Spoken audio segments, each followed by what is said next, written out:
No, why is that? I don't want the deep. Nope. Hey, cool. That graphic worked. I wasn't sure if that was going to work. Nice. So real quick, here's the brackets for today. Hello. Good morning. Welcome to the stream. There's some cool stuff to go over, but oh no, what's that? A commercial coming out of nowhere. Ah!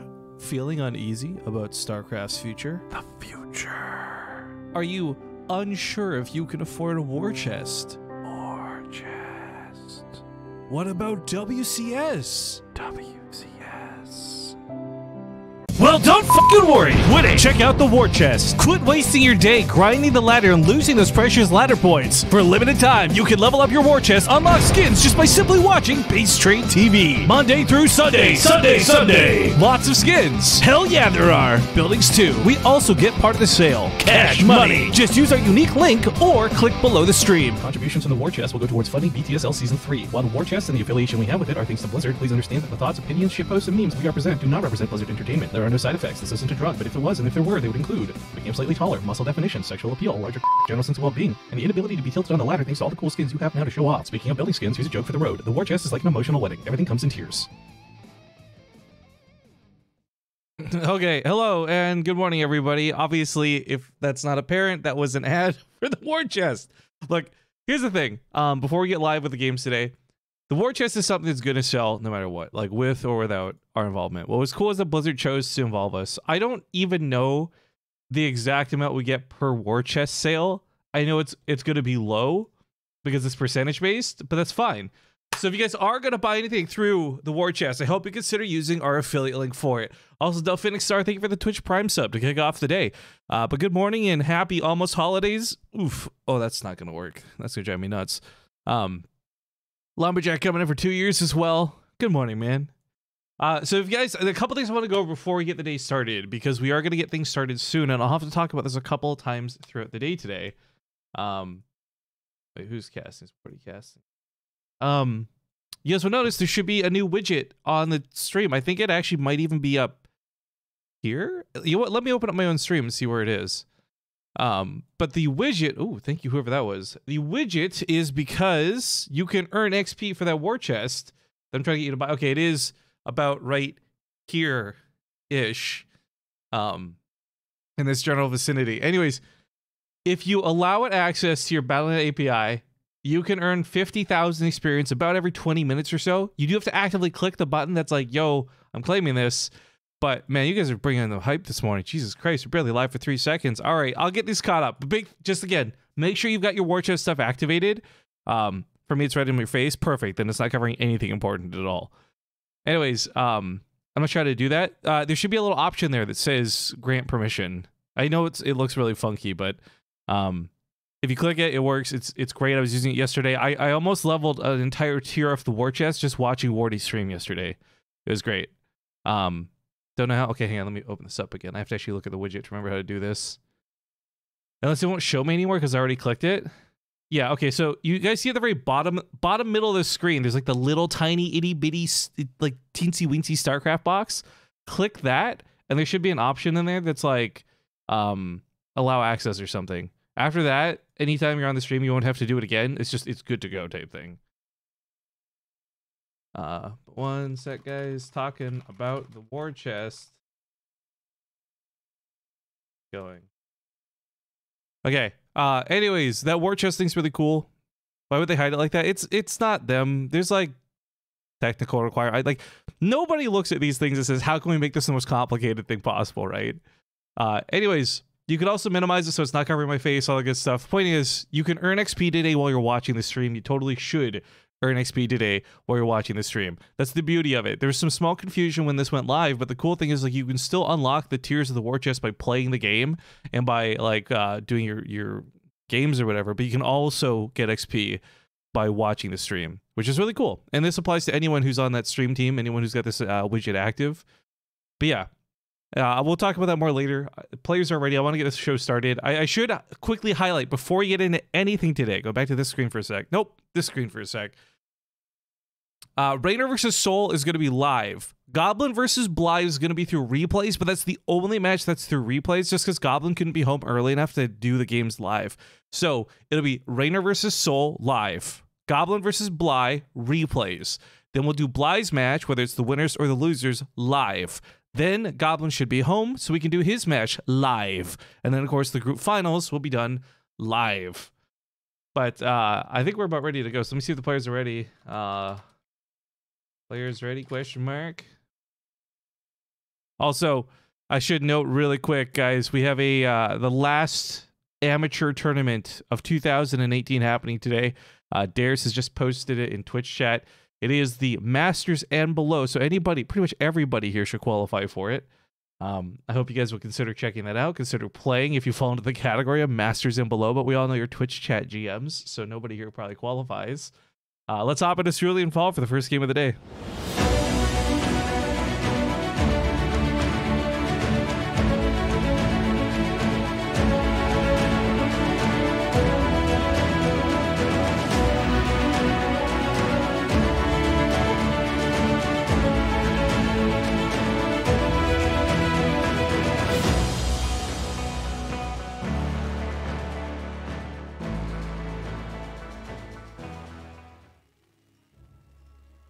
All right, well, hello and good morning to everybody tuning in today. We are off to the races, as it were. I'm just double checking all my buttons are working. Control-Shift-G, there we go, hotkeys and all this good stuff. Tweeted that we're live, and we are getting into the first game. Now, you'll notice there's not any sponsor logos on the overlay. I'm going to explain this in just a wee moment, because I do have to actually add something. But kick things off, spawning here to the bottom left side of the map, playing for Wind and Rain, we have the blue Terran player Soul. You've been seeing Soul a lot on the channel lately. He's been doing pretty well. But he's up against a really tough one, because his opponent in the upper right is going to be the Red Zerg player, Rainer. But okay, guys, I got a lot of shoutouts to do before I get into any explaining for things, because goddamn, y'all bombarded me, and I'm not complaining. I've just been this whole time trying to open up this list while looking at the game stuff. So big thank you to Akuma. Kicked us off today with a 15-month resub. Lumberjack gave him some love too. Then Roy Kyle came in with a donation. First donation of the day. Hell yeah, $5. He says, on the 7th day of solstice, a true fan gave to me 7 tanks of sieging, 6 marbles racing, 5 donations. Look, you're gonna have to donate more if you want me to keep singing this every single day, dude. But thank you very much for the $5. Imp Amber Drake, thank you for the 5 months as well. Whoop whoop. Lad Narud also comes in for 20 months, and then Phalanx. I don't know why this didn't play. Let's go ahead and... I got you. Hold up. Mom, it's not a phase. I was born around it. Stupid fucking Wardy. Thank you, Phalanx, for the 301 bits. Okay. But, as I said, there's no sponsors on the overlay today. I want to explain how this works because it might be a little confusing at a glance. I am going to personally guarantee a $650 prize pool for this tournament. Now, what does that mean and why are you saying it like that? Because right now, the only money we have going into this, for sure, comes from Matcherino. They put $100 in, minimum, and then they've added $200 we can claim through the code Sleigh, which is awesome. That makes up for $300. I'm hoping that you guys are just willing to donate and, you know, get the stream rocking and rolling. But if we fall short, and if we don't reach our $650 goal over the next 3 days, or, excuse me, over the next 2 days, then I will pay the difference of what's missing. So no matter what, these players are going to have $650 to compete for. The reason it's so much is because of guaranteed last place prizing, which means every player earns prize money just for showing up. So it should be a pretty good tournament, I think. Also, oh god, how do I say this name? Thank you very much for the Twitch Prime sub. Idoolido2Fitips29? You're a bad person for having a name like that. But at the same time, a hero for using your Twitch Prime. So thank you very much. What's our sub count at fallen to, by the way? Oof. It's 978. Of course, we had barely peaked into 1,000 last time we streamed, which was pretty cool. Pretty awesome. See if we get anywhere close to that again. I'm not going to hold my breath. I'm just happy that we're about to hit it again before the end of the year. But yeah, after this game, I'm going to have to add the Matcherino stuff to the overlay just so we have it there and present, because I want as many people using the coupon codes as possible. That way we can, of course, maximize the prize by one. Oh, that was a nice little move out of Rainer. Grabbing that Reaper. Nice round with the Lings too. Slow Lings at that. But Soul's gone for a fusion core, and I'm so happy with where StarCraft is right now, guys. I know that sounds almost a little sarcastic, but as we are on the front page a bit for any of those newer viewers or those who are returning to StarCraft, it might be heresy for me to say this out loud, but I'm glad that I can. Battle cruisers are part of the meta right now. I can't imagine Soul is going to do something like Liberator Range. It's so out of place for what the game is now, what the maps offer. So to me, this looks like a battlecruiser. And frankly, what's been kind of funny is we've seen battlecruisers be better in the openings of this game than they have been in terms of like actual late game performance. Either way, that Overseer Overlord has scouted twice now. I love the faster speed out of Raynor. I think this is really critical against Terran players because we're not at the stage of the game where every Terran player is going battlecruisers. So scouting this is a pretty big deal. This will allow Raynor to know to put down an extra Spore Crawler or two as well because, as we have seen, 3 queens won't cut it. It almost grabs one of the Hellions. That would have been nice. But 5 queens in total could maybe fight off a battlecruiser, and I say maybe very tentatively because it depends if Soul just teleports right in or not. Raynor with no Spore Crawlers, I do fear has maybe ill-prepared for this, but at the same time, he's just won the Warty Christmas Invitation without dropping a single map. So, you know, he's in pretty good shape right now. Which, by the way, is hilarious to me for a couple of different reasons. I'll outline in a second here. Right now, we're going to see how many drones die. 5? Not bad. Grabs a Hellion for it. Battlecruiser's out on the field in just a second here. But yeah, Raynor had actually reached out to me. Kind of just feeling a little morose and stagnant in his play. He's like, you know, you've been observing a lot of my games. Have you noticed anything glaringly, obviously wrong with what I'm doing? I'm just trying to figure out, like, why I'm doing so badly. Right? He sends me this message, and then, like, literally the next day, he wins Warty's tournament without dropping a single map. So, freaking Raynor, guys. Now, that battlecruiser goes into a very interesting spot in the very far top right. Grabs a couple of drones, but already fighting with the Spore Crawler. It's not how they should have gone. He dives in a little bit deep. The battlecruiser's got a lot of health and some nice base armor, so it shouldn't go down too easily. Yeah. Unfortunately for Soul, it didn't end up being that worthwhile because it didn't perform the distraction that I think he wanted it to be. The Hellions are supposed to come in and roast up a full drone line while the Queens are chasing off that battlecruiser, and the idea is that, of course, you know, Raynor's busy looking one way, so he doesn't catch him on the other, but he will grab these Hellions. Took him a little bit, but this has been a really solid defense out of Raynor. Round 2 for Soul. He's also... Oh, he's just rallying... Oh, no. You moved command to the wrong way. Send that battlecruiser home, dude. Oh, he's going to repair it in the front lines. Oh, shit. Yamato Can will finish up in a moment too. That'll help one-shot some of these queens down. We got Girls Day Lover in chat asking, where's the Bly match? So if you guys missed the explanation, real quick here, Bly and Goblin have already played their games. It's going to be broadcast from replays. These are like super fresh replays, by the way, guys. Just because Goblin couldn't be home in time to do the first match today. But every other game today will be live. Like the losers match, the winners match, all of that stuff will be live. It was just a very awkwardly bad timing for this first match. So Goblin will be back and he will be live. It's just this first series. This is live right now. Raynor and Soul, this is happening live. No replays here. But there will be replays for Goblin versus Bly. And I just want to like make sure that's very clear. Am I casting the entire tournament today? No, but what we are doing is casting the entire group today. 5 best of 5s. That could be short, it could be sweet, it could be long. Honestly, I don't know, but we're gonna have a good time one way or the other. And that battlecruiser gets healed up really nice thanks to that mule. Probably could have touched it up a little bit more, but chose not to, whatever. Yamato's, he can teleport out of there? Seems really inefficient. I mean, guys, I like Soul. He's a good Terran player. He really is, and I'm not just saying that. But his battlecruiser usage is just, it leaves something to be desired. I don't know. For the cost of these units, they have done relatively little damage. Like, in fact, even killing the Queen, I don't think was worth it because Soul had to spend so much money repairing the damn battlecruiser. I actually truly don't know that even 2 Queens are worth it for the cost of the repairs. But I guess at the end of the day, he keeps the units alive, so it's good. But I'm just saying, this has not been great. I kind of like this forward bunker, actually, a little bit. You never know what's coming. He saw roaches, he saw lings, worried about some sort of counterattack while he was busy dancing with the battlecruisers, I suppose. Either way, Raynor's moving towards that spire. Once he's able to get corruptors out, these battlecruisers will become much less of a problem. As funny enough, as I said earlier, battlecruisers are like way better in the early game than they are the late game, and a big part of that fall off is just because of how easy it is to replace units to deal with said battlecruiser. Like, you can throw wave after wave of corruptor at them. As long as you don't go Hydras, you'll be fine. Soul's on a really high SCV count right now too, which Chad is pointing out, and I just want to highlight that even though he has so many SCVs, he actually doesn't have the income advantage because he's limited to 3 bases. He's very oversaturated. The beauty, though, is that, of course, he can transfer over and kind of what he's doing now. TY plays like this. TY's a really good player. He likes to go like 90 plus SCVs in some situations. And I always, you know, big praise for people who can afford to go for an economy that deep. Not because you're just greedy with the SCVs, but it also means a smaller army supply, right? Like, if you have 100 SCVs, then you can have at most 100 army supply.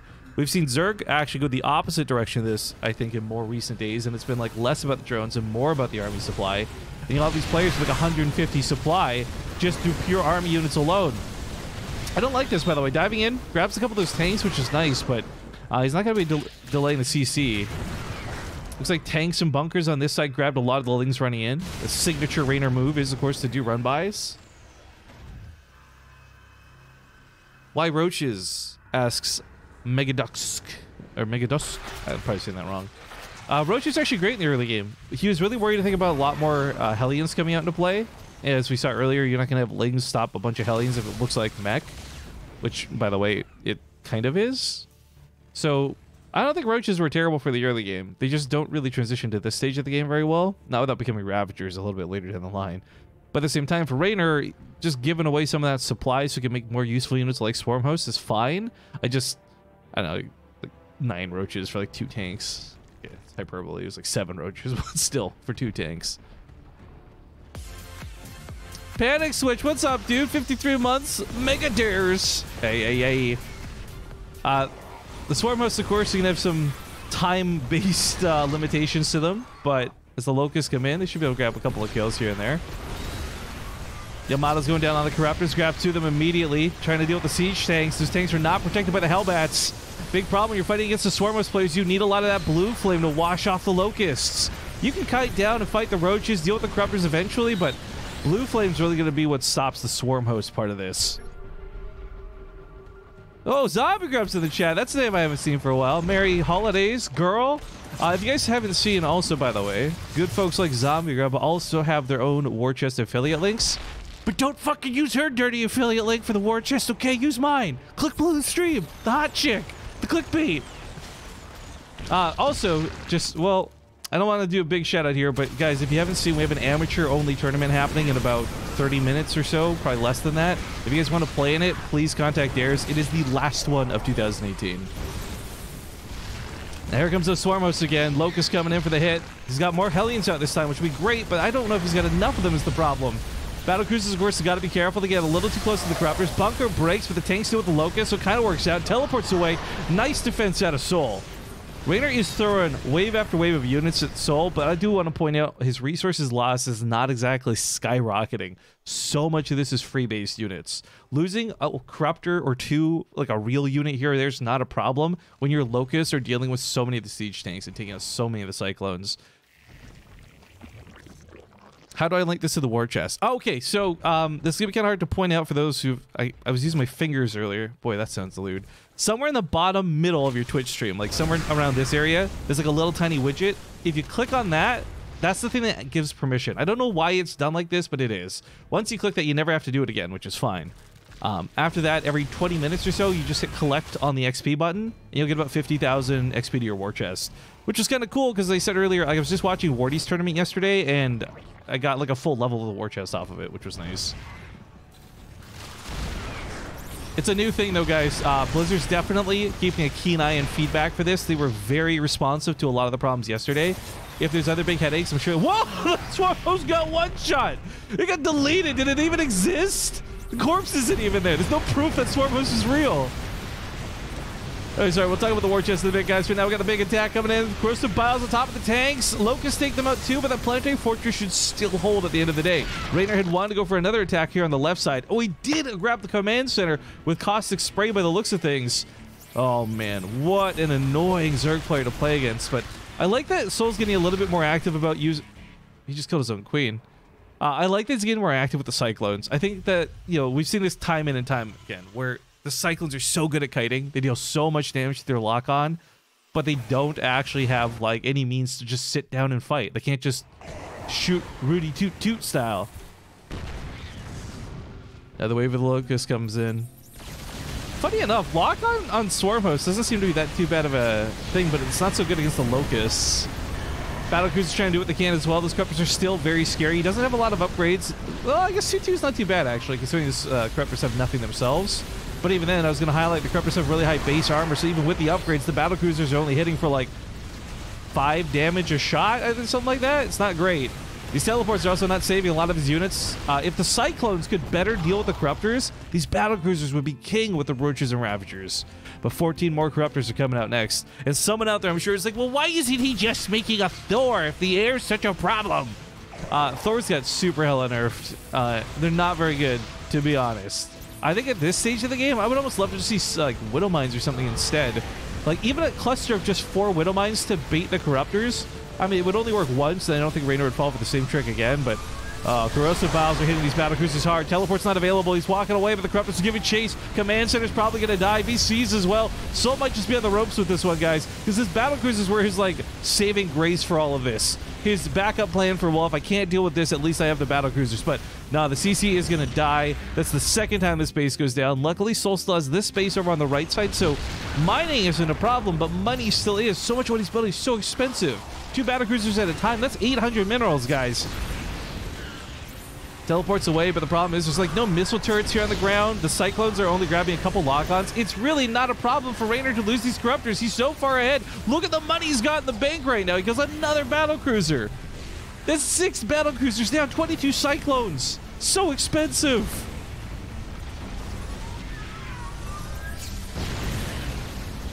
I mean, Yamato, use it before you lose it, I guess. Well, a small bit of breathing room is granted. Raynor, though, has finally started making that cost efficiency look good on the actual scoreboard, but I mean, it was looking good before that anyways. And while this game kind of starts moving towards a conclusion, I just want to, again, remind you guys about, I would say I think it's 20 minutes. About every 20 minutes, make sure to check that little war chest button and claim your XP. I think it's so cool that you can actually earn stuff from watching the stream. I've always loved that that's the thing.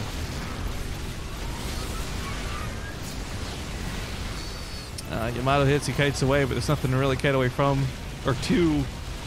A couple of Vikings in tow. He does teleport out, but the Vikings take the wrong fight. The Cyclone's trying to win the ground fight so they can lock onto the air, but GG. Soul yields, and Raynor will take game number 1 of the day.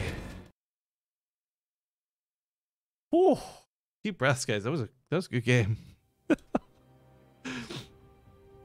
Anyways, merry hello to everybody. Let's see, what's map number 2? We'll get to this pretty quick. Port Alexander. All right, before we get into this, though, I do have to go grab that Matcherino thing real quick, because I do want you guys using that coupon code. Lumberjack also chucked in like 20 bucks, 25 bucks, as well as Oiguan throwing in 10 bucks to the prize pool. Thank you guys for that. There are lots of free codes. Again, if you use the coupon code Sleigh, you'll get access to a lot of that stuff. But let me lobby up real quick. Where's Raynor?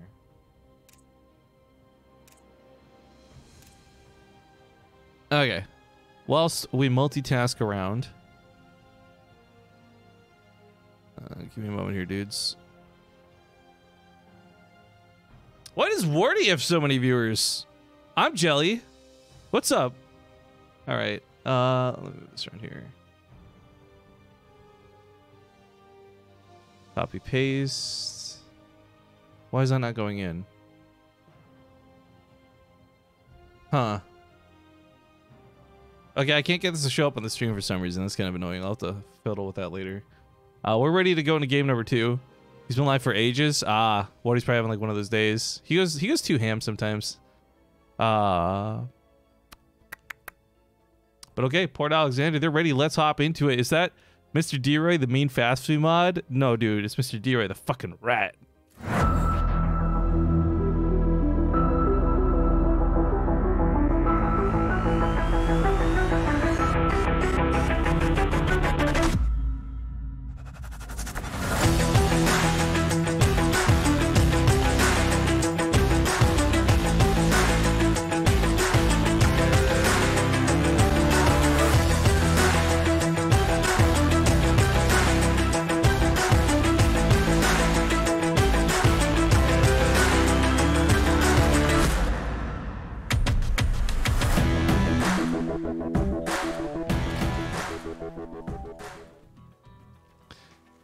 All right, folks, it's game number 2, and while I can't get this thing to work here, I'm also just going to quickly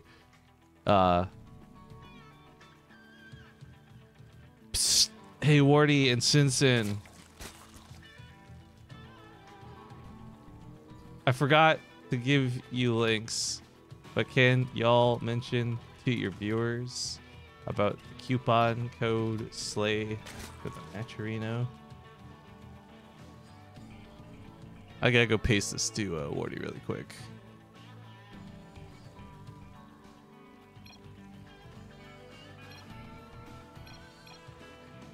Skype, no fucking thank you. I'll do Discord, Wardy. This is 2018, my guy. All right. I bring this up, of course, again, guys. I will be guaranteeing the prize pool for this tournament, $650. Whatever is missing of the difference on that for the Matcherino page is what we'll be using. Rock and roll with that. More on that later. For now, let's hop into game. Top left side, we do have the red Zerg player. It's Raynor. Of course, his opponent at the bottom right, down a game at the moment. It's going to be the blue Terran player's Soul. Now, Raynor played a fantastic game, number one. There's not really a lot to be said. I think he reacted perfectly. I think his aggression was more than justified. He played it well. Soul, however, I'm a little more judgy about. A little bit more like wagging of the finger, if you will. Because for Soul, the battlecruiser usage was not great. I have a lot of criticisms to say about that. I think the mech choice was also a bit of an interesting one, but I know that Soul can play mech. I've seen him win games with mech, so it's not like, oh my god, he shouldn't have gone mech. It's just the way that game played out and the way he played it out. Like, again, the battlecruiser highlight from game one, right? Teleport to the top right. The idea is that you distract Raynor so badly that your Hellions can run into the third base and kill all the drones. But it didn't go down like that because the battlecruiser wasn't that big of a distraction, nor was it even that powerful. And I think the thought process behind what Soul was doing was great. His execution just lacked. Also, Darius has once again linked the last amateur tournament of 2018, guys. 35 minutes until the tournament starts. It is Masters and below. If you win the tournament, you'll get up to $50 worth of paid coaching from the coach of your choice. We got some people who are very active about coaching, like Harstam and Stefano and a couple others. But if you know some people who coach that we don't have listed out, that's fine too. Additionally, the second place runner-up will also get a co-op commander co-op commander code of their choice. I know you guys would love for that to be a war chest, but unfortunately, we don't have war chest codes to give away.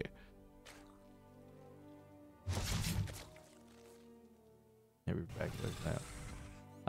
But yeah, on the war chest, I guess I don't have a command for it. Let me go. I should probably get a command for this made up. Hang on, guys. I made a little URL shortener thing for Google because I want to be able to track the clicks. It should be noted, however, though, clicks don't actually get me anything.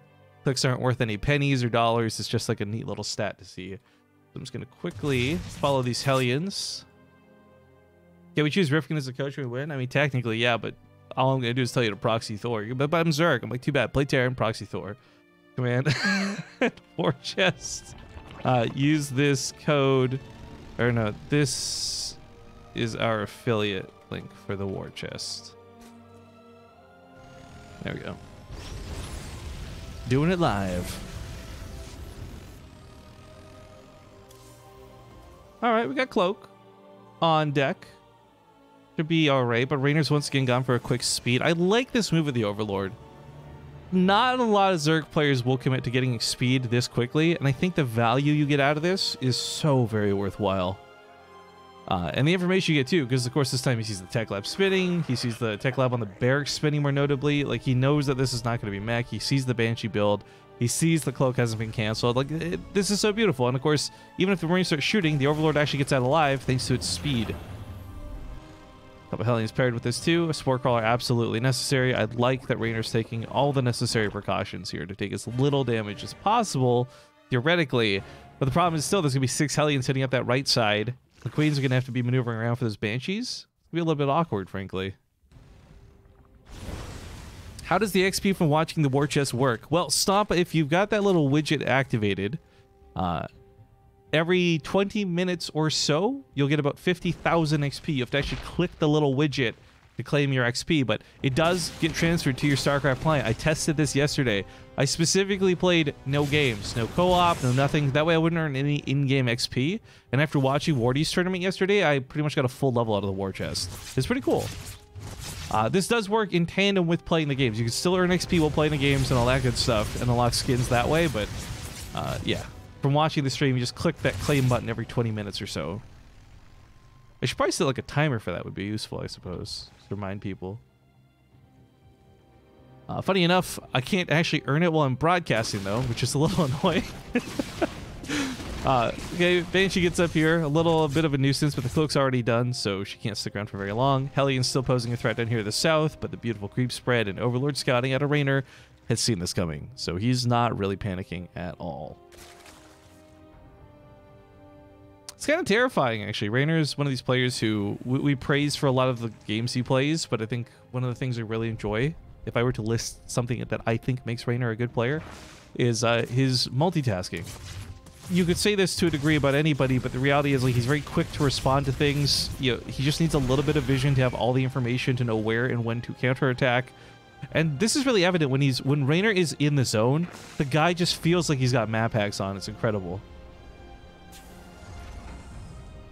Where's the claim button? So that'll be in the box over here, I think. I think the box is over here on your screens, guys. I don't actually know. Again, I can't see this while I'm broadcasting. I'm still new to this widget, so I'm going off of what I experienced yesterday's Awardy stream. It might be different on ours. I don't actually know. I don't really have control over that either. Like, I really don't like that it's over here on the left side, but I guess it's better than being over the minimap or something stupid. It is what it is, guys.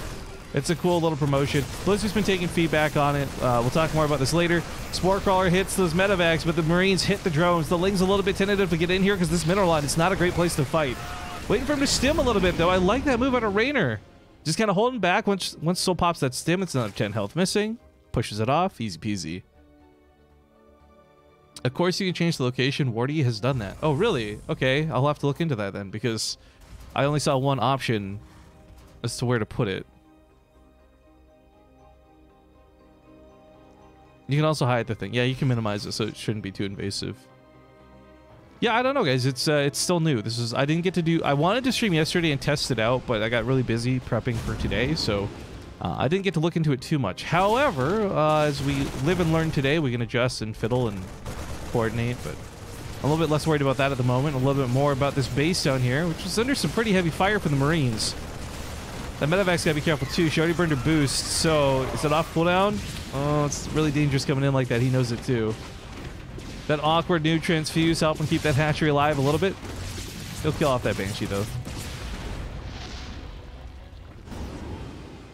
Top right's also deflected. I didn't even see this drop come in. God damn, Raynor's good. Sold too for being able to execute this.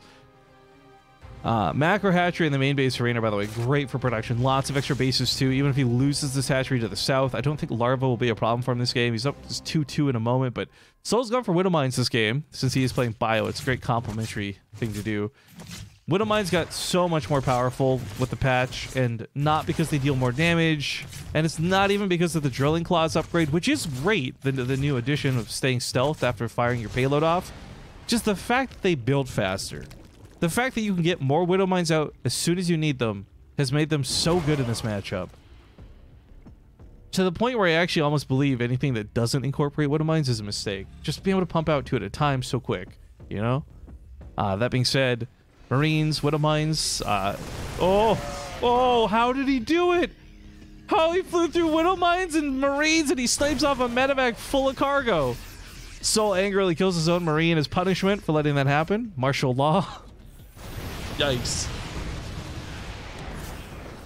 The threat that these mutalisks pose is pretty cool. I like that Raynor's got something active like this, but they are really not frontline fighters. They're not frontline scrappers, and with so many Widow Mines coming out, he's going to have to be very careful where he flies these. Because even if the Widow Mines don't get that big cluster kill of, oh my god, the mutas are all dead, but they still manage to just hit one, it's always going to be worthwhile. Big leg run by, though. Oh, Soul was not prepared for this. That's a lot of soon-to-be-dead SCVs. Pulling back home with the main part of his army. Oh, even the reinforcements here aren't really cutting it. Marines and Marauders go down. Lings aren't quite on 2-2 yet, but even then, just like the +1's enough to kill those Widow Mines as well. Attack at the bottom left, just looking to push in. There's actually a lot of Banelings, not just in production, but already out. This thing run by is still dealing damage, by the way. Forget the fact that it's going to kill the Marauder, which was cool. It's killing depots. This actually supply blocks Soul at this rate. I think Raynor knows this. Meanwhile, attack on the left side is picking off some Banelings. Looks like Widow Mines traded out for that fight, so still going according to plan here for Raynor. Another attack at the top right. That's where the mutas come in. There's 3 turrets, though. This actually isn't too bad for defense. I saw a fourth one coming out of there for a second. My mind's playing tricks on me, guys.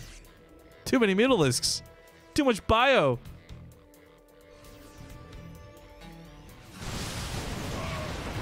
Widowmine wants to crack off another shot. Gonna be very difficult to do this.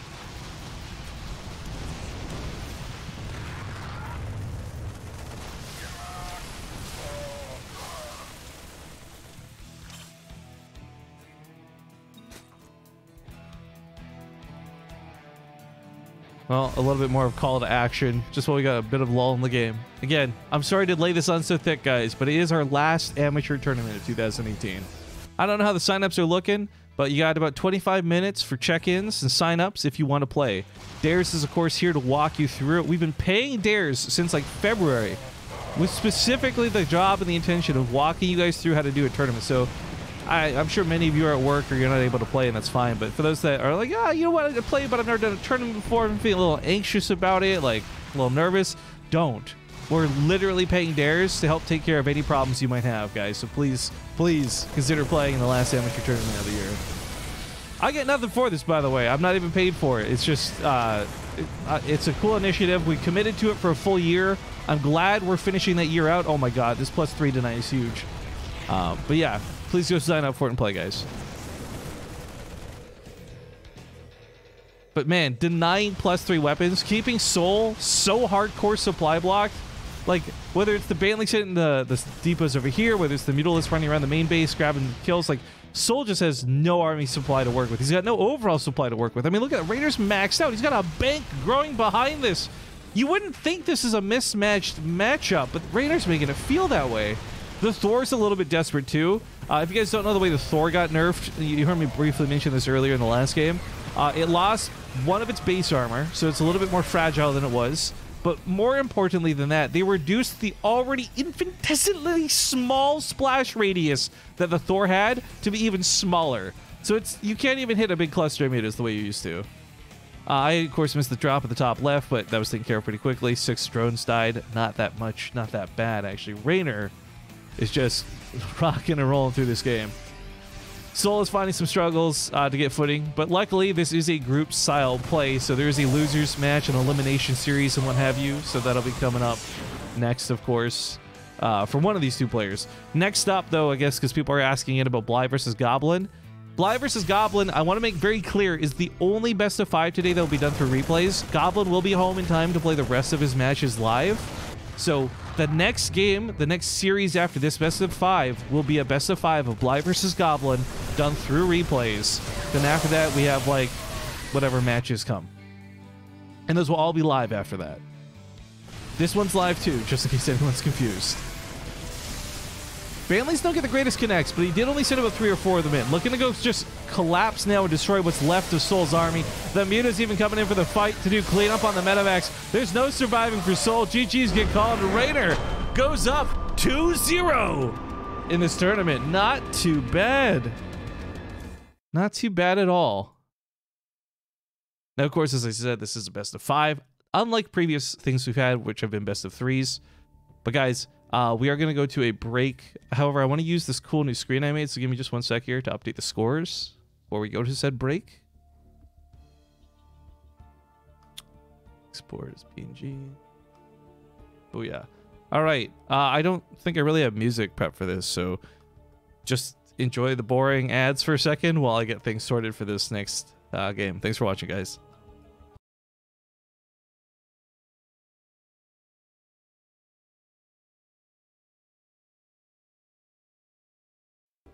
Oh, you know what I could do? Hang on, I'm a genius.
Okay, be real with me, guys. Is this screen too cheesy? I think the bracket screen looks really cool, actually. I worked really hard on that, but let me know what you guys think, because if it looks stupid, I could just go back to basics. Anyways, before we get into game, welcome back. Thanks for watching the commercials. We have a bit of a meme map. I don't know how this got through the vetoes, but we got Stasis coming up. See you guys in game.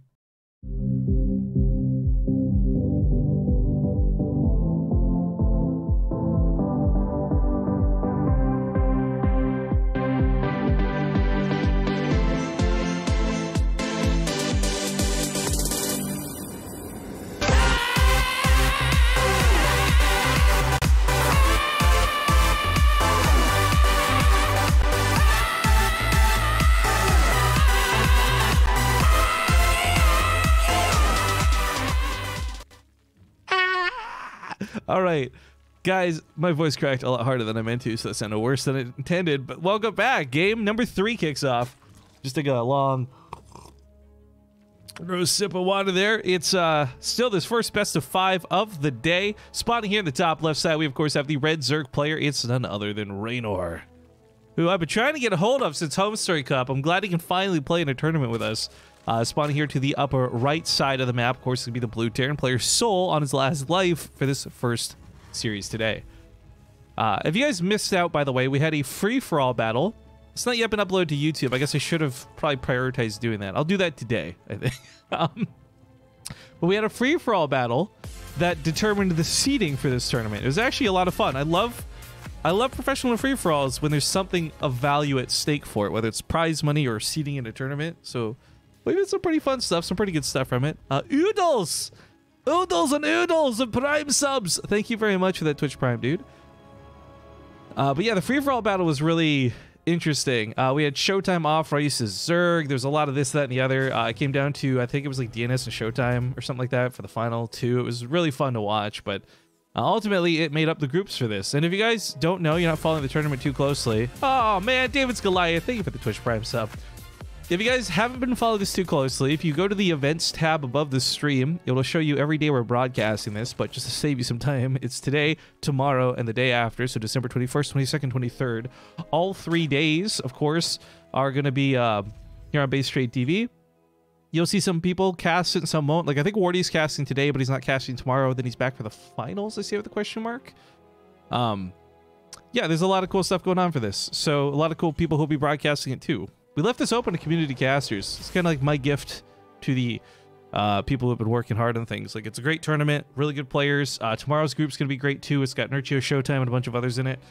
But yeah, we left this very open-ended. I was surprised so few people took us up on it. Like, this was one of those things where, like, I'm not requiring anyone to use any logos. I'm not requiring you guys to, you know, pay a fee or anything like that. We left it very open-ended, and I guess a lot of people got on holidays, whatever, so it is what it is. Wardy's here today. I think Cole Terran is going to be casting tomorrow on his channel, if I'm not mistaken.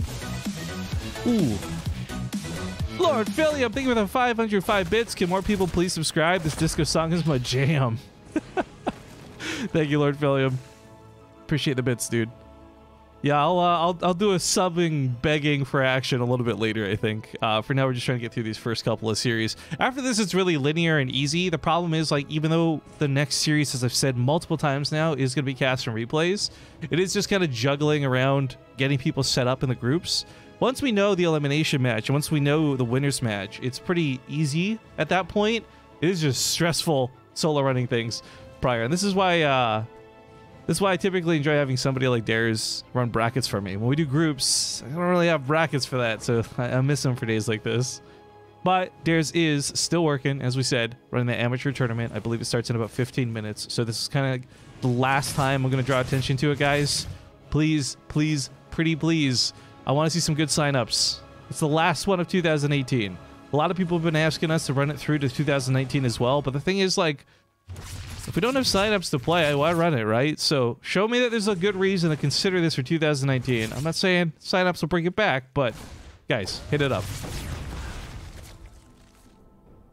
Roaches start meandering across the map too. A couple Ravagers with this. They'll catch the Hellions, which is nice for Raynor. Not so great for Soul.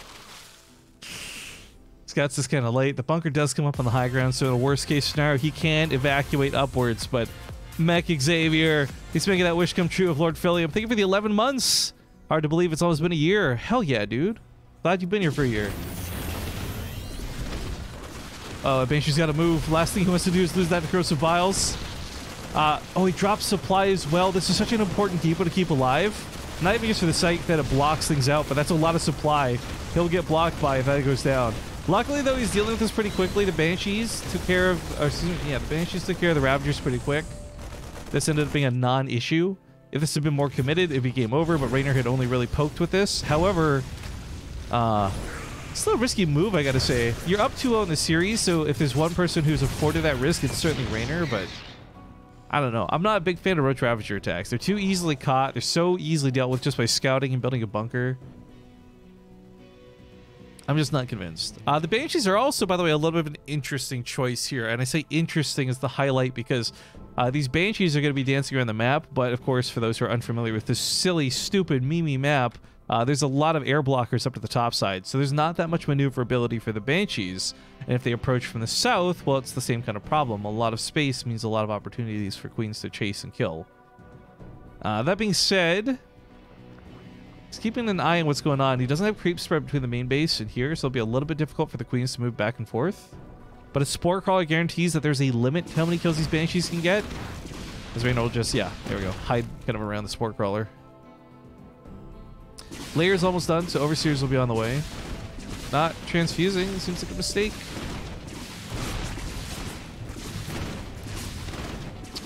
The lack of creep spread literally cost Raynor 2 of his queens. That's tough.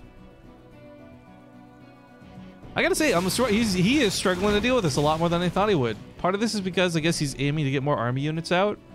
Like, keep in mind, Raynor has not taken a third base, and I think that's by choice.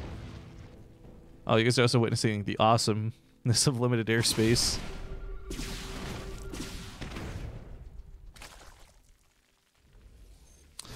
But yeah, I'm sitting here wondering, like, was there supposed to be a Nidus room that paired with this? What was his plan?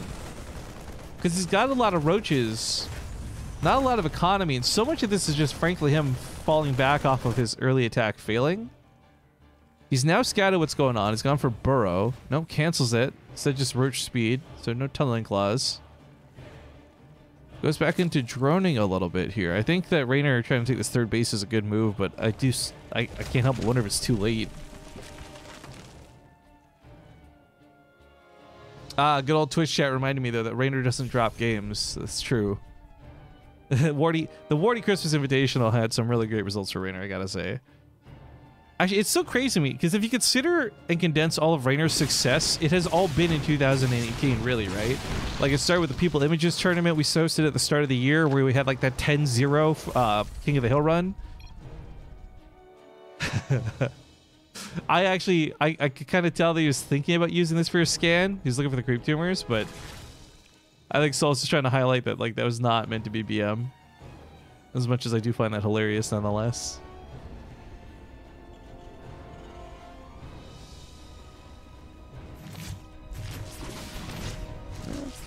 Could probably take on that queen. It's just the one queen, even though the two Banshees are kind of low. I do like that he's making the most out of misclicking that mule, though. Goes to repair on the Banshees. Unless maybe the misclick was that he meant to put the mule on the high ground and not make it so obviously like an accidental manor mule, question mark? I'm pretty sure that was a scam for the creep tumors, though. Like, I'm 99% sure. This Overlord, thank God for its speed. Still alive. Snucking supply blocked by having his scouting Overlord picked off. Did he send the mule to go mine the gold? There's a lot of weird things happening in this game, guys.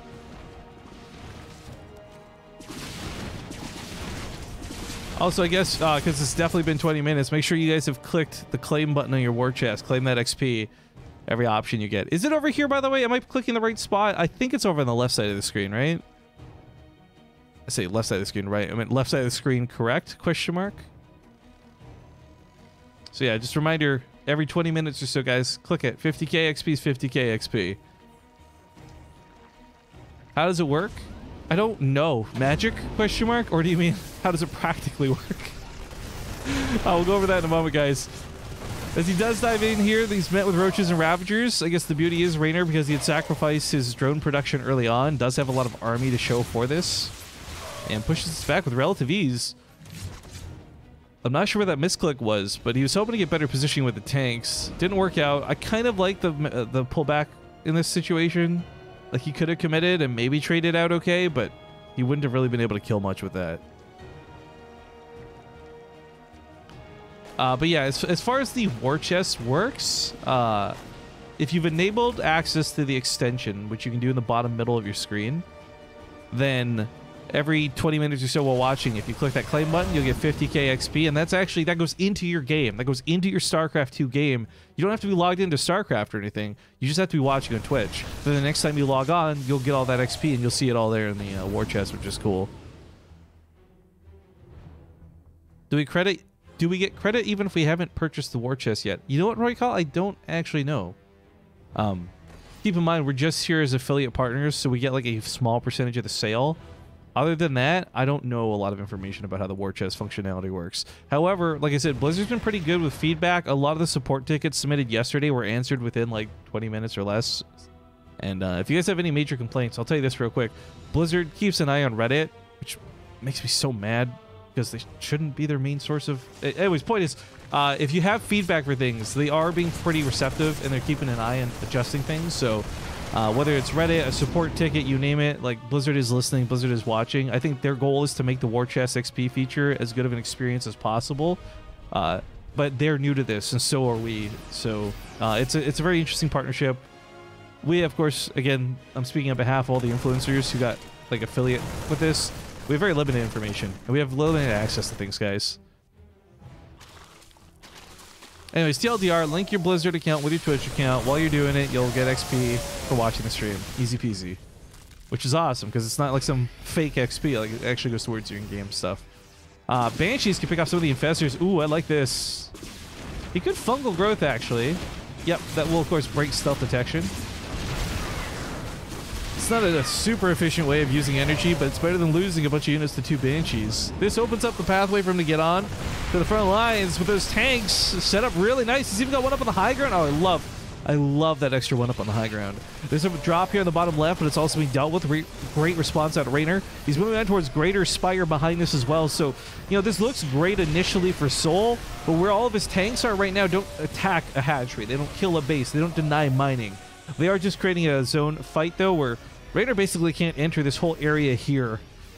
Anywhere in the green is like a kill zone.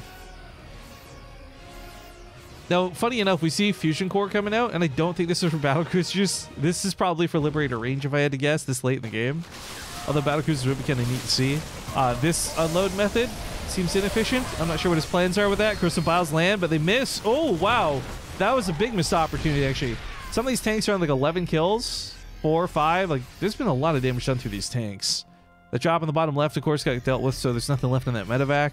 Ghosts coming out are an interesting option here. Snipes are going to be fantastic. If you guys don't know Soul's playstyle, by the way, he is a Terran player that excels specifically in the late game. Once Soul gets to Ghosts, he goes Super Saiyan. So what I'm loving here is, like, Raynor's already a pretty rough spot as is. These Ghosts are going to make it worse. And I think Raynor knows this too. Like, a lot of people are aware of Soul's playstyle, where his strengths lie, and trying to kill him before he got to the late game was definitely the right option. He goes for the Greater Spire. I love focusing this down. 4 Broodlords are already in production though, so it's not like there won't be any in play, but this will hamper and limit just how many can come out. That being said though, 4 Broodlords might be enough to just push back some of the tanks. I say that though with a question mark, because with Ghosts in play, now we can start sniping.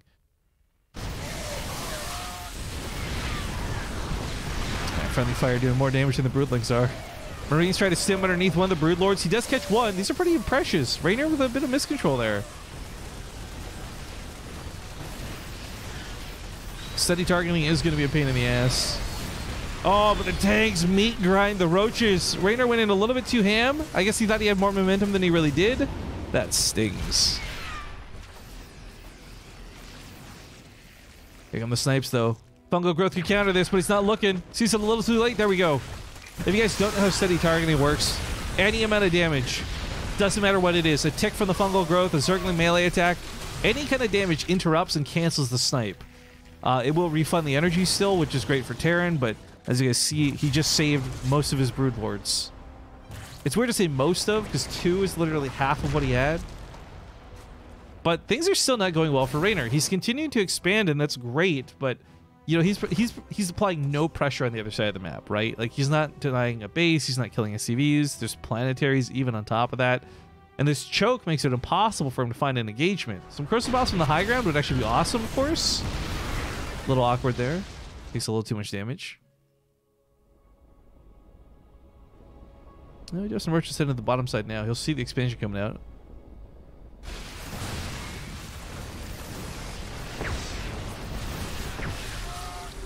That's why I like seeing the infestors, by the way. Fungal growth, so good. For a lot of different reasons, but oh god, he was not prepared for the Vikings. Corrosive Bombs try to hit some of them. It's not enough. Broodlords go down. Natural base trying to be rebuilt. All his buildings are bleeding out as we speak. Raynor has no ability to go for 3-3. He just can't afford it right now. I know he's got a lot of minerals in the bank, but I'm just looking at it from like a time perspective. I don't think he'd have time to build it this game. And I think he's thinking that too, so why waste the money on it? Fungal growth will slow a lot of these units. Of course, if units are fungal now, they can't be picked up, but oh god, those snipes are brutal. Executing some pretty expensive units on the back line. One corrosive bow short of killing the Liberator means more deaths on the ground. So many snipes, so many things being targeted.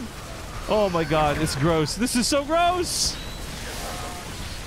Raynor, of course, has the money, but not the larva to keep making 100 roaches. But every time he sends a roach in, he's not killing the ghost, so it's not really worth it. In the bottom right, he's got that attack finally denying a little bit of mining, but that's nothing, guys. Like, if he can't get some serious momentum here on the high ground, he could lose this game. I said high ground? Sorry, I meant at home. Oh god, prequel memes are built into my mind. The infestors are out of juice. A lot of Raynor's supplies in production, not really ready and available. He taps out. The God King can bleed. Soul takes a map off of Raynor. This, by the way, is why I love... This is what I'm talking about. Best of 5s are so much better than best of 3s. Because if this was a best of 3, it's already over. Soul has no chance to come back. We move on to the next series. But because it's a best of 5, here he is bouncing back. Which is not too bad. Blue Shift will be coming up next. We'll get this hosted up. Before I do, though, guys, I do want to take a quick moment here to... where is this? Show off something.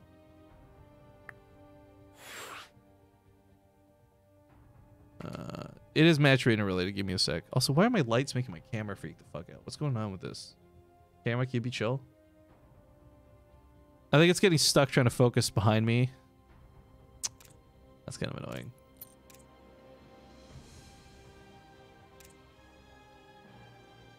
Alright, lobby's hosted up. So, I do want to highlight something cool that is going on that's not BaseTradeTV related. This starts up in a few moments, I think, but there's the Clash Casters Invitational, and I know someone's been asking me like, Rifkin, why are you not playing in this? Because of drama, guys, but that's besides the point. I can put my drama aside to quickly highlight there's some cool rewards you can get from this tournament.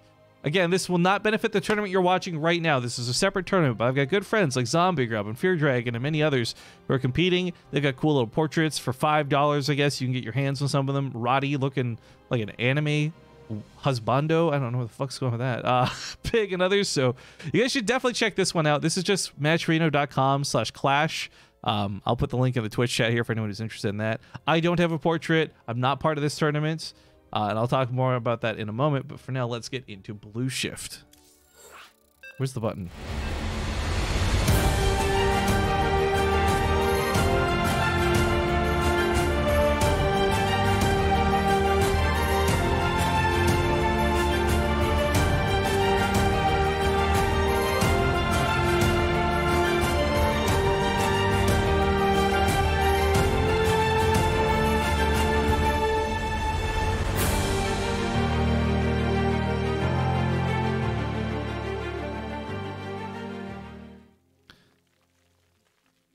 All right, guys, it's game number 4. We're going the distance for this first series today, and that's great.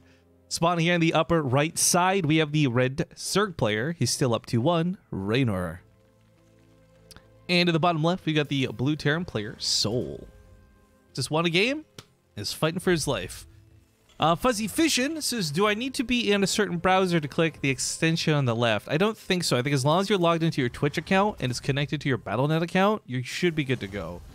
I think it won't matter whether you use Firefox or Chrome or, God forbid, Internet Explorer. I think you're good with all, dude. All you got to do is click that button once every 20-ish minutes. Blizzard, I think, I can't speak for them because I don't actually know. I think they did this because they didn't want people just like leaving a stream open and going AFK all day. I think they wanted people to be a little bit more engaged, which is great for them. But for me, I'm like, I don't give a fuck, dude. Just give me that viewer. Let them go AFK. Get all the XP in the world type thing. But yeah, whether it's myself, Wardy, Livy B, Zombie Grub, there's many who are participating in this program, guys. You can see that actually on the Twitch War Chest team, all the different streamers who are participating in this. Any of them that have this extension, and we all should have this extension up, you'll be able to claim XP for the War Chest by watching. And this will be going on for a little bit of time in the future. I don't think it's a forever thing, but for at least the first tier of the War Chest, you can pretty much unlock it all without playing any games if you're just the more casual viewer and unlock all those cool new building skins. Also, I'll tell you what, guys. I'm going to do something real quick here. I got to tab out of the game to do this, though, so we're going to quickly just follow these links for a moment. I have some skin codes I'd like to give away here. If you guys don't know what I'm referring to, the last season of the War Chest had a lot of cool skins introduced, and Blizzard gave me a good chunk of skins to give away. Now, I should be very clear, this will not unlock every skin for the race. These are individual skin codes. So I'm about to paste them in the Twitch chat. It is going to be a first come, first serve basis, so ready that copy paste button, I guess, guys. Where did I leave off yesterday? I was giving a lot of these out to our subscribers on Discord. We left off at the roaches. Okay, so if that was where we left off, we'll do a disruptor. That's the first one I pasted. We'll do a Hellion. Boom, and then finish it up with a Ravager. Each of those codes is claimable by one person only, so again, first come, first serve. I'll be giving away a couple more of these throughout the day, but if you guys are subscribers to BaseTradeTV, you know, we've been giving out, we already gave out like 30 of these codes throughout, whether it's Discord, Twitter, or what have you, and I think 20 of those were to our subscriber-only channel. So if you are a subscriber on the channel, maximize the benefit of that sub. Join the Discord, get the replay packs, get coupon codes, get discounts for deals and other things that we reserve exclusively for our subs. Are there any EU ones? No, these are pretty global, guys. Like, whoever just click on the link, first come, first serve type thing. Dexbot, thank you for the 3-month resub, dude. All right, 19 Chris has got the Ravager, and that's a cute, that's a super adorable emote. But congratulations. Anyways, I'll do a couple more of these over the next day or two, guys. Not always are they going to be just like first come, first serve. Sometimes they'll be actual giveaways. Sometimes they'll just be like, be in Discord, look at the channel, all that stuff. But yeah, primarily through Twitch chat or Discord. I don't think I'm going to do any of these through Twitter, but I might change my mind later. I don't know. The extension still says I need permission, though everything's enabled. So, Dr. Hyde, in the bottom middle of the screen, there's like a tiny little StarCraft 2 button. Did you click that and give permission through there? Because if you didn't do that, then it won't work.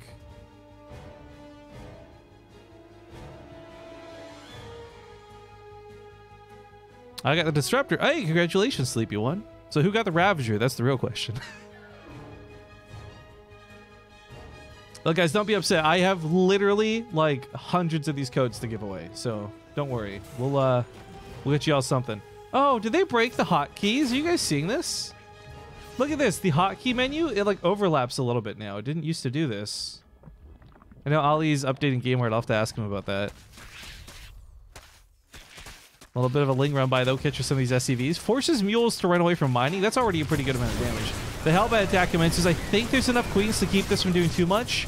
Without proper medevac support, it's really difficult to make this attack work. And as you guys can see here, the medevac's already so low. I love this Reaper Grenade. Oh, it completely threw the queen off the ramp. And of course, off of creep. Takes forever to get up here. So, Rain are losing out on a lot of mining to keep these drones alive, which is way more important, by the way, keeping the drones alive. Queens are a little clustered. Those drones could go back to mining. The Hellbats are given run once again to the natural, but I think the Lings have got this. This was a pretty solid attack out of Soul, but a great cleanup here out of Rainer. This is what I like about StarCraft 2, by the way, right? And this is one of those things where both players played that out really well. Nobody really made mistakes, so there wasn't a snowball effect. And I love watching Rainer defend and attack. The initial Ling run by was certainly surprising for Soul, as it was for us. Where do you type in the code? Okay, so guys, I will tell you right now, every streamer was given like 100 or so codes to give away from Blizzard, right? So on the odd chance that you hear there's a code giveaway on Livy B's stream or Zombie Grub's stream or wherever, the code redemption is in your Battle.net account. So you have to log into it through the Battle.net website. There's a claim key subsection, and where you would just copy paste the key code into there. Be useful knowledge to have. Bookmark it, star it, because anytime Blizzard does anything giveaway related, it's always through those codes that you paste in there.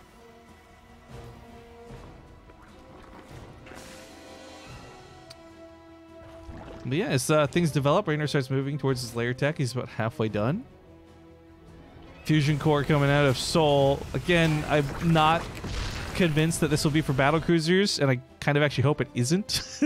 Battle cruisers here, not his forte, but especially in the mid game. Way better early game, of course. Liberator range could certainly be abused quite a bit on blue ship, though.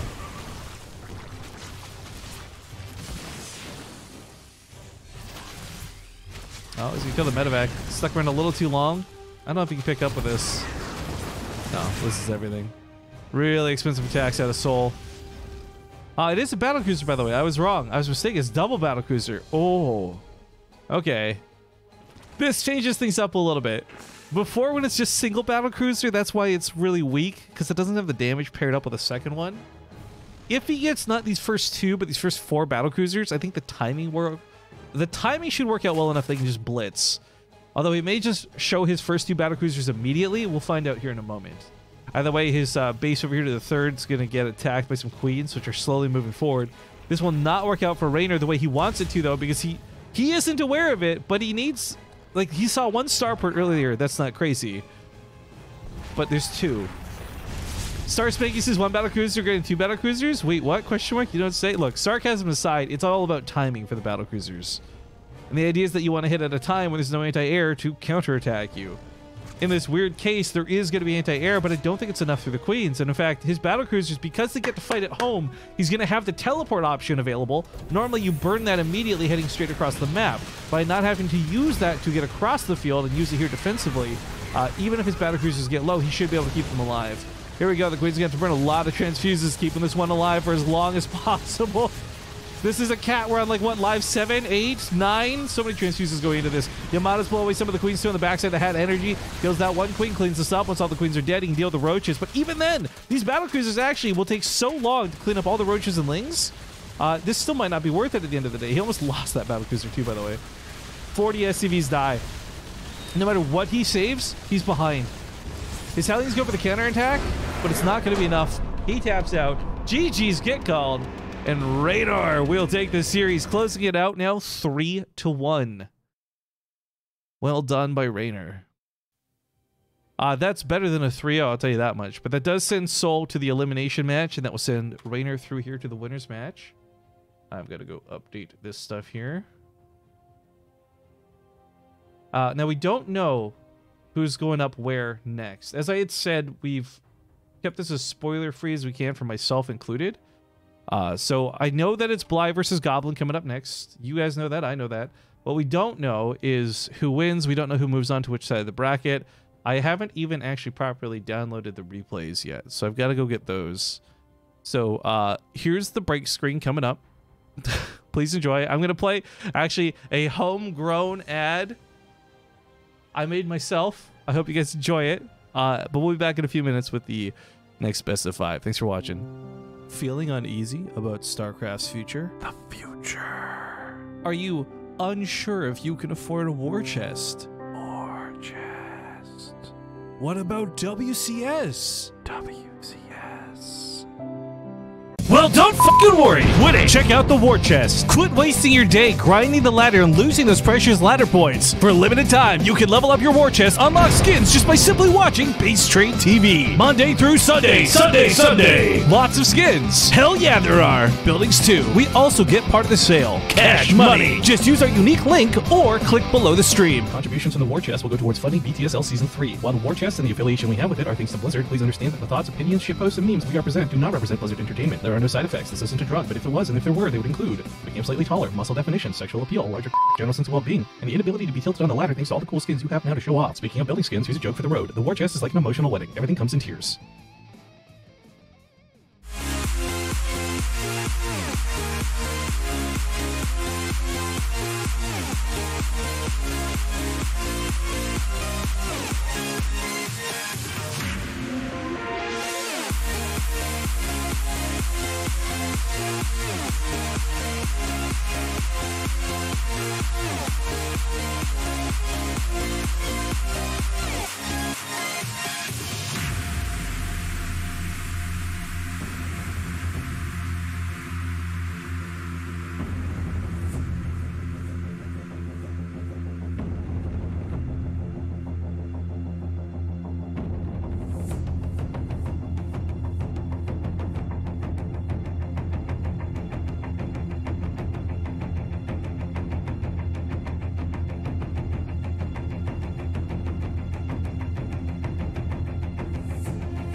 All right, folks. Thank you very much for watching those breaks. We are getting back into things now. The map is going to be on Kyra's Junction, but I want to highlight really quick that these are... Hey, I just gained XP in the war chest. That's cool. These are going to be done from replays. So, after this, all the games are live. The other 3 best of 5s are all going to be live, but this one best of 5 is going to be from replays. Are you still throwing ornaments on the tree? I guess technically, yeah. I'm not really advertising it, but sure. Yes, we can. But guys, let's hop into Kyra's Junction. I don't want dilly-dally. We'll see you in game.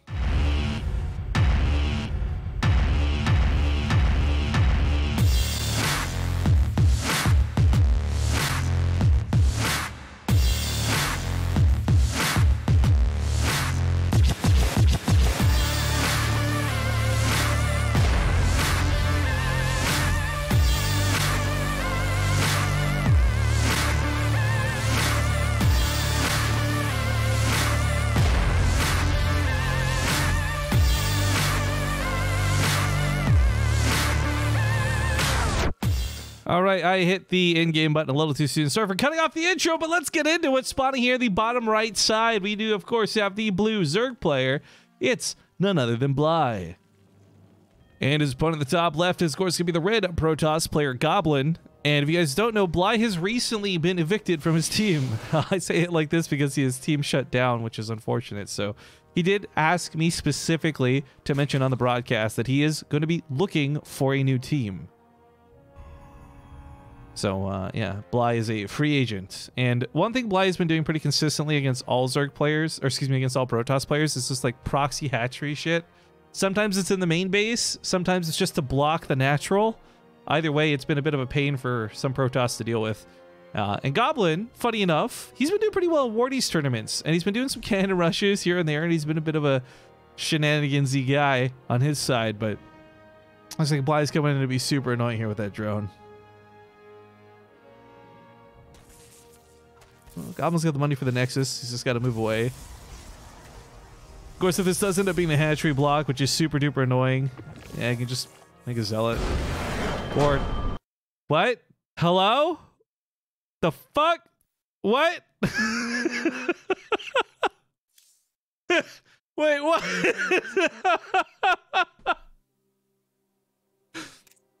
I'm actually genuinely, honestly confused what just happened there, because Goblin, like, you could have pulled 5 drones and chronoed out a zealot and dealt with that. Although, maybe my thoughts are, because Bly does this so often, maybe he's lost to Bly a lot when Bly does this.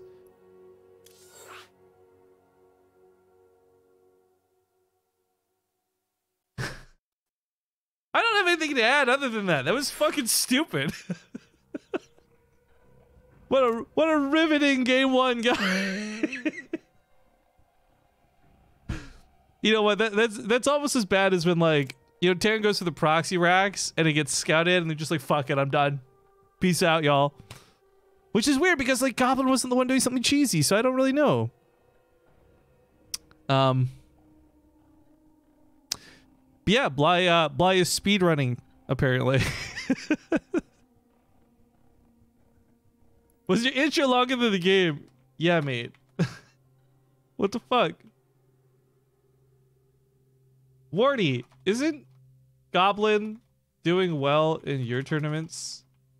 Why is he doing this in mine? Wardy says, Goblin was thinking, man, I gotta make sure the tourney lasts long enough for me to get home. Better lose in 30 seconds. Yeah, it's a good point. Goblin played these replays yesterday night knowing that he had to buy time enough for him to get home to play the rest of the matches live. What are you doing, Goblin? What are you fucking doing? Camille's, I can't. Shamil's CZ, thank you very much for the Twitch Prime sub. Hey, what did I miss in the last 5 minutes? A whole game. All right, well, we got map 2 coming up. It's on Parasite. Let's hope this one's better. I'll see you guys on the map.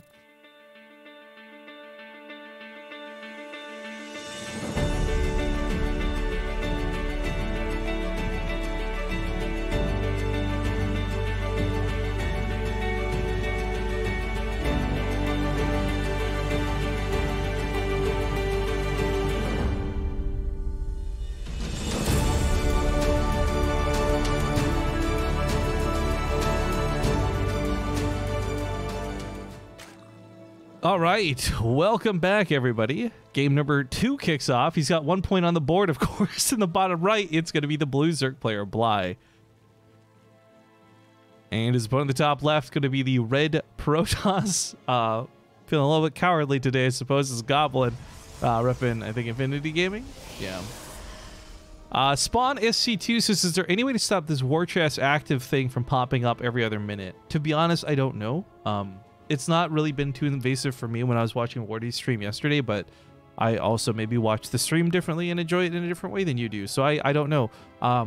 Any questions or feedback you guys have about this war chest or the widget? Again, I want to stress, I know Blizzard's been looking at, oh, it's cannon rushes. Looking at feedback. I can't say like they're going to listen to every single thing that every single person has to bring to them, but if there's enough people experiencing the same problems, they're certainly going to look into taking care of it, guys. But okay, so in this situation, I don't believe cannons actually win, which is kind of funny. But Goblin doesn't have to make this about cannons. He could still make this about like Immortals and play this in a more print F style. However, with that proxy hatchery on the other side of the field, he has many things to look out for. The problem is, even if he starts building a pylon right now, you can't build a cannon to kill the hatchery because creep will spread before he gets 2 cannons down. So unfortunately, what he can do is build a little bit closer to his Nexus and try and get some defensive cannons up, but realistically, his best response wouldn't have been doing this. It would have been building a pylon and stopping this from getting too out of hand at home. That being said, though, let's say Goblin loses control of his main base, which may end up happening. I honestly don't know. A lot of his big buildings are probably going to be on the other side. Other side of the field. I love this. No one expects the double proxy hatch. Whoops. Like, you know, there's that really dumb Protoss, don't cheese me, bro meme with the 2 pylons. It's like that, but with the hatcheries for Zerg. Like, don't cheese me, bro. The Goblin, of course, doesn't scout. Oh, he does scout this. He's actually got, he has vision of this as we speak. I don't understand how Goblin has vision of this. This makes no sense to me, but he does, so he knows it's there. What the How does that Forge have vision of it? So much of this makes no sense to me, and I hate it, guys. But the robot's coming. Okay, so it is going to be about Immortals, and it is going to be on the other side of the map where the emphasis of this game goes. With a wall off in the main base, like eventually this could go down, but it should buy him time. All he needs to do really is sustain like 3 shield batteries and an Immortal, and he should be really good to go.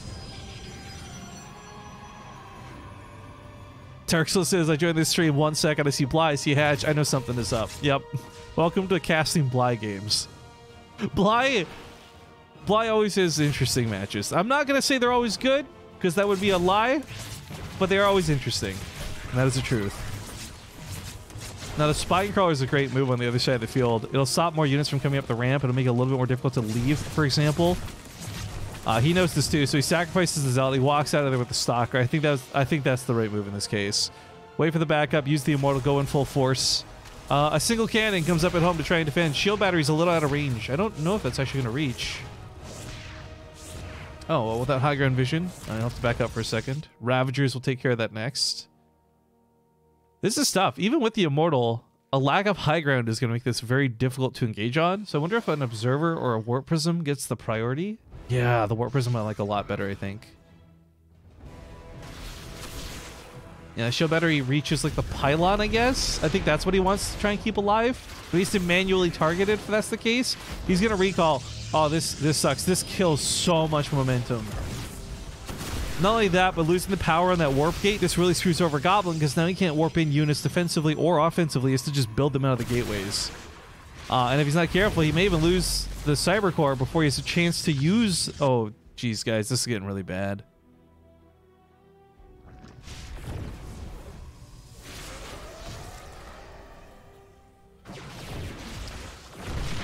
The battery's helping out a bit, but that's a lot of Ravagers firing on this. Crucibles will break the shield battery, of course.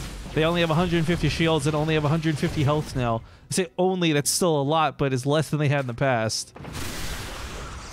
Oh, he's not gonna... Oh, come on! Can he get Warp Gate? No, Black, just shoot this thing once! Oh, Chrono... No, yes! Oh my... Fucking what a... roller coaster ride of emotions I just went through right now. I can't even imagine what the players are feeling. Goblin more so than Bly, but he does finish Warp Gate. The problem is he's still got like 1 gateway he's working with here. It's not that great. It's a small victory. It's a small victory. Bly could have absolutely just like 1 auto attack shut that down, but let's see. The attack on the other side of the map now is going to let that Warp Prism do a little bit of micro. Is Goblin going to start turning this around is the really big question.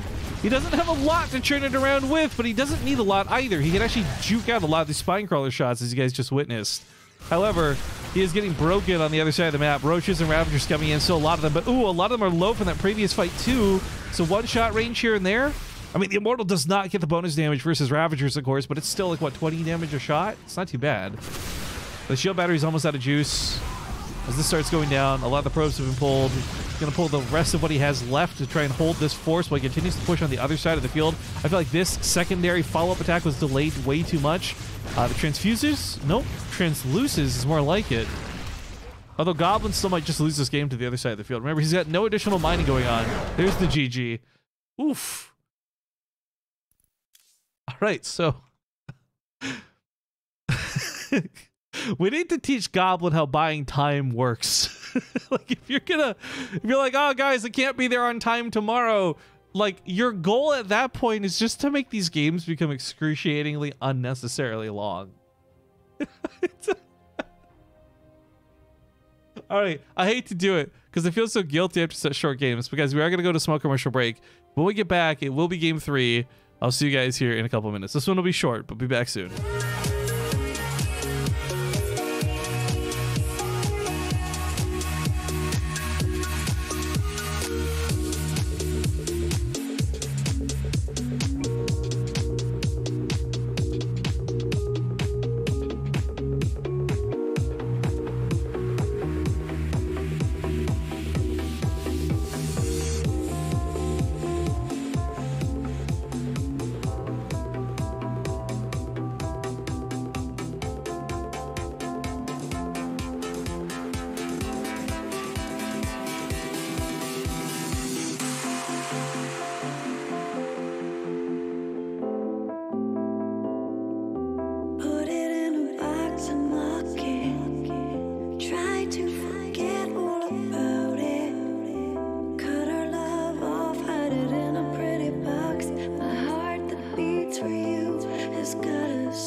uh,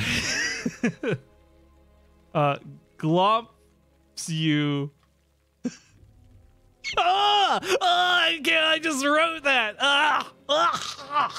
All right, guys, girls, ladies and gentlemen, welcome back. It's game number 3 of this best of 5. Spotting here to the bottom left side of the map. He is once more the blue Zerg player, Bly, making things look super easy. But oh, it's cannons again in the top right from our red Protoss Goblin.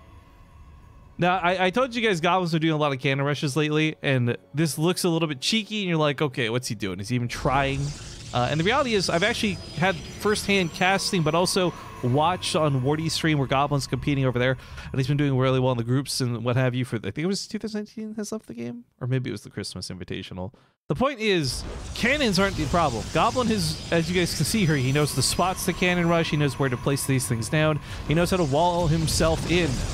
The problem is not Goblin's choice for cannons, it's that Bly knows how to deal with this. And Bly's tactics, like, it doesn't matter that this is Goblin. It doesn't matter if it was Showtime. Like, Bly's gonna do this proxy hatchery bullshit one way or the other. And unfortunately, this is much stronger than cannons if it's left undealt with. And Goblin, I don't think Goblin saw that drone get in the base. He's not scouted for this at all. I didn't even see the drone get in the base. How did he get it up there? Either way, this hatchery up here in the main is going to finish up, and Goblin has no way to deal with it whatsoever.